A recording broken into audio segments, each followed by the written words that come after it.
Did I only curl the very front of my hair? Yes, I did. Thank you so much. Hey you guys, welcome back to my channel. If you're new here, welcome to my channel. My name's Sam. I'm gonna try not to swear. My last video was a little F-bomb heavy. I'm so sorry. It was just one of those days. I don't know what happens to me. Word vomit. Today I'm gonna be talking to you guys about my all-time favorite brushes. I feel like my last favorite brush video wasn't that long ago, but I've been getting a ton of requests for this lately. So let's do this. Before we jump into it, I just want to give ye old Morphe disclaimer. Every time I do a favorite brush video, my comments are flooded with people asking me why I didn't mention Morphe, what my favorite Morphe brushes are. I personally don't use Morphe. However, I do understand that they are very budget friendly and they're very popular within the beauty community. So I've linked some people's videos below talking about their favorite Morphe brushes if you want to go check them out. Also, a lot of the brushes I'm going to be talking about today are on a little bit of the higher end scale, budget wise. I do personally feel that brushes are an investment. A lot of my high-end brushes I've had for years and years and years, and they've never failed me. And it's just something that me personally, I really believe in investing in your tools. So there's my little spiel. Okay, so let's jump into it. I'm just gonna grab from here. I'm gonna start in the order in which I do my makeup, and I start with foundation. So my current favorite brush, this is pretty much the only brush I use right now, is the Smith 130 brush. They came out with this kind of recently. You guys know I'm a huge fan of Smith brushes. You're going to see them mentioned an exorbitant amount today. This brush is gorgeous for foundation. I love the size of it. I like that it's not too big and overwhelming for the face. You're really able to kind of get in around the natural contours of the face, so it's great for that. It's super dense, so it has a lot of bristles packed in there, which allows for a very smooth finish to your foundation. I tend to lean towards quite sheer foundations these days, but because there's so much density to this brush, it gives you quite a bit of coverage either way, even if it's not a full coverage foundation. Also, you guys, I forgot to mention, I have a video that I'll link below as well on how to actually use brushes. I know that a lot of people talk about brushes all the time. They mention their favorite brushes and they mention what brush they're using in a lot of tutorials, but a lot of people kind of skip over how to use the brush, how to hold it, all those kinds of things. So I have a kind of more in-depth video, which I will link below as well, that I definitely think you should check out and just start to get kind of the basics down if you feel like you haven't gotten there yet with brushes. Then I have two brushes from Hakuhodo. I know Hakuhodo is like brutally expensive. So this is the G5555, 4 5s, and this is the J528. Both of these brushes are quite densely packed, and similarly to the Smith brush, they should blend out your foundation without much streakiness and patchiness and stuff like that. This one is angled, which I really like for applying foundation on myself, just because I feel like I can really kind of push it into my skin, but also because I can clean up my contour really easily with it afterwards because of that nice angle. It just fits really nicely into my cheek. This brush also has varying length of fibers, so you have some longer fibers, which is going to pick up your actual product, and then you have shorter fibers that are embedded within the brush, which is going to help blend and buff out your foundation, but it's not going to soak up all that product into the brush. Then this is the little small guy. I really love this one if I'm having a really bad skin day and I really want to kind of pack on coverage in certain areas. As you guys know, I dealt with a lot of hormonal acne along my jawline and chin area, and I really like this small little guy for just kind of pushing foundation into my skin and not buffing it around and irritating that skin even more, because I do also have dry skin, so it's like I would kind of be irritating the skin quite a bit if I was buffing around trying to get the foundation nice and blended out. So this guy's super small, really dense, and you can really go in and kind of pinpoint areas for more full coverage. It's also great around the nose and eye areas because it is just a little bit smaller and shorter, so it's kind of not as overwhelming on the face. So moving on to concealer, this is my Khouzami number 10 brush. You guys will see me using this tons. I just use it to blend out my concealer underneath my eyes because I feel like it has a nice kind of tapered shape that allows you to get right in close to the corners of your eyes. This is also a great brush to use on clients because it's really non-invasive. I know when I'm getting my makeup done, like the worst thing in the world is when somebody goes in with a super huge brush underneath my eye and I can just see this massive thing coming in towards my eyeball, and I'm like, please stop. This brush is great. You can kind of just hold it like that underneath the eye and really stipple, and you barely see it because it's just such a nice slim shape. I mentioned this in my other brush video as well, but it should be noted that quality-wise, I haven't been super impressed with the Khouzami brushes. I like some of the shapes that they have going on, but I had to actually re-glue the heads back on because they were coming completely off from the ferrule to the base, so I could just actually take the brush off, and I didn't have them a very long time, and it should never do that. So anyways, I did actually have to super glue it back on because I do like the shape of the brush, but something to be noted, especially if you are spending that kind of money to invest in a brush. Another brush that I use to blend out my concealer is the Smith 109 brush. So this is just kind of a small rounded brush, which again is very non-invasive. It's great for getting into those corners, especially if you have some more kind of crepey eyes.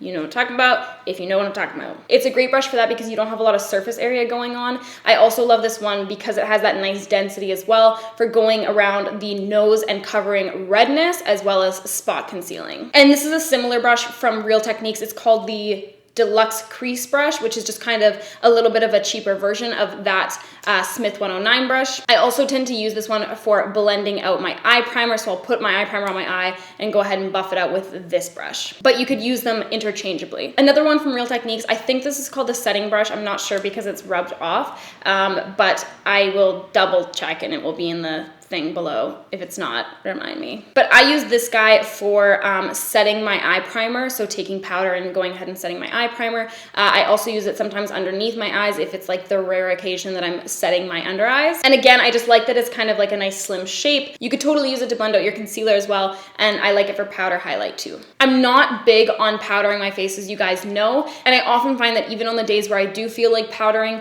a lot of brushes that I've used in the past just deposit too much powder onto my skin, and it ends up looking really cakey and textured because I do already have textured skin. So this is the Smith 139 brush. This is the only brush I will use for powdering my face. It's quite dense and it has a little bit of give to it, but it just picks up the perfect amount of product for powdering your face. This guy's great if you're into more natural finishes for your powdering, especially if you're working on clients and stuff like that and you don't want that powdery, cakey look, but you just want them to be matte and you want them to be covered and everything. It's like, I wish I had this brush my entire life because I just feel like it works so perfectly for powdering the face, and I don't need any other brush for that. Sorry, there's someone at my door. The one day that I sit down to film, like, you know, I should be doing, people fucking show up at my house. So there's somebody working on my hot water tank right now.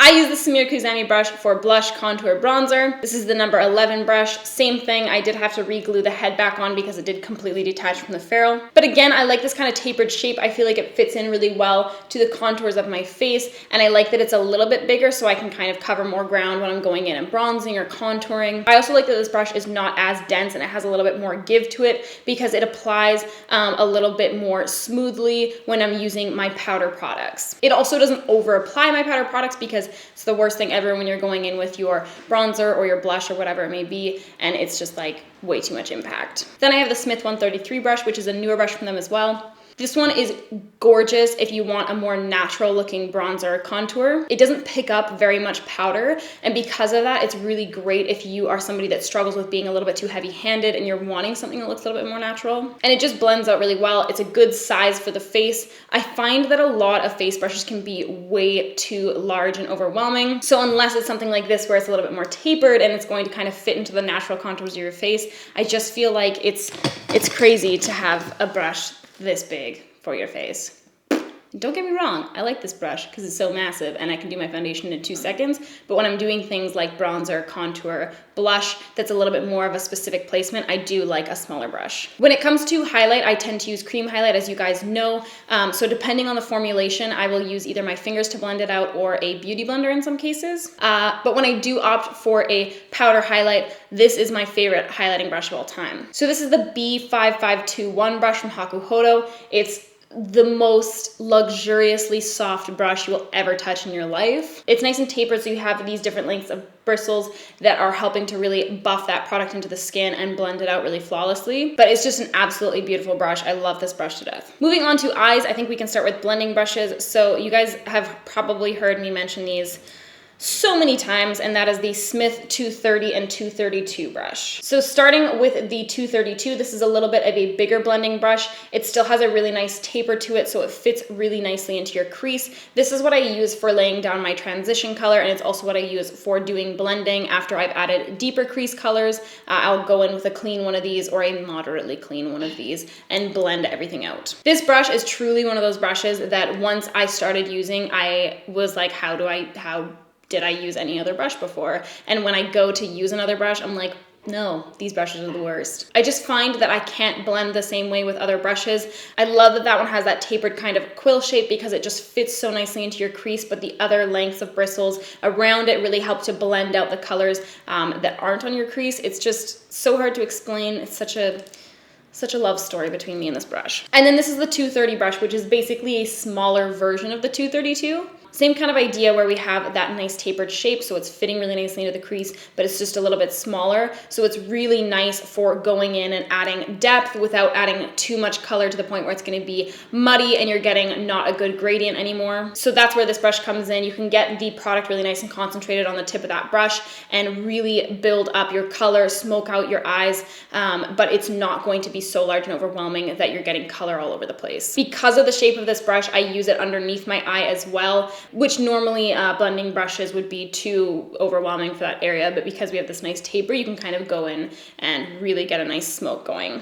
I do have another little baby brush from Hakuhodo. It doesn't have the name on the back, so I'll have to look it up afterwards, but it's just, this video is like all about my tiny little detail brushes. Kind of similar, but it's a little bit smaller and it has a little bit more of a taper to it. I love this guy for blending out more defined eye looks, like cut creases and really intense like smoky V's and stuff like that. Then when it comes to lay down brushes, so brushes that you're going to be putting color kind of like all over the lid. For larger areas, I like the J134H from Hakuhodo. Pretty standard shape. You can definitely get this from like any brand. This is just the one that I tend to use. MAC 239 is basically the same shape as this. The reason why I opt for the Hakuhodo one is because when you turn it sideways, it actually has quite a nice thin taper to it at the very, very tip, making it really good for going in and having really sharp, intense creases, whereas some of the other like versions of this brush, so to speak, have kind of a more domed tip, so you can't get that really intense, like nice detailed sharp line with it,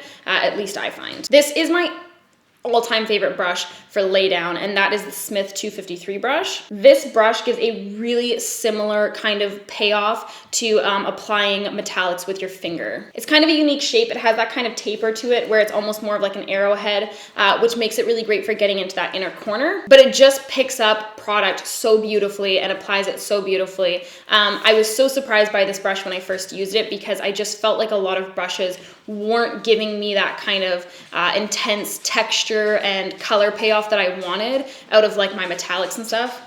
Kuma's being a bad girl in the background. Look how big she is now. Shame. Shame. She likes playing with her big sister and being loud while I film. These are my mini shader brushes. So these are basically like the MAC 239 or the Hakuhodo one that I showed you, but small for babies.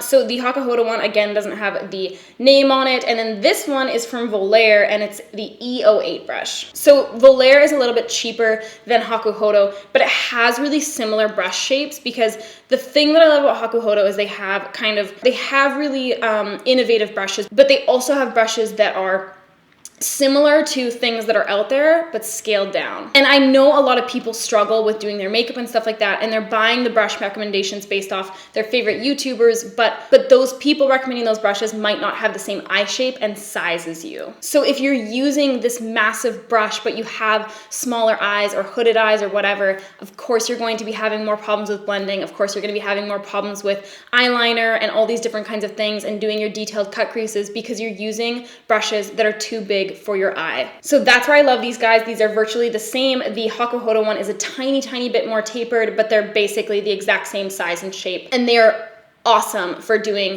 halo eyes, for doing really intense like spotlight kind of highlighting. They're gorgeous for highlighting on the brow, doing your inner corner. They're very non-invasive if you're working on clients. Then I have my detailed pencil brush. So the first of which is Sigma L04 brush. This is actually a detailed lip brush, but I use it for my eyes. This guy is so great. It's a little bit more dense, so it's awesome for blending out like smoky liner. It's great for going in and doing like detailed kind of wings, doing detailed creases, cut creases, whatever you want.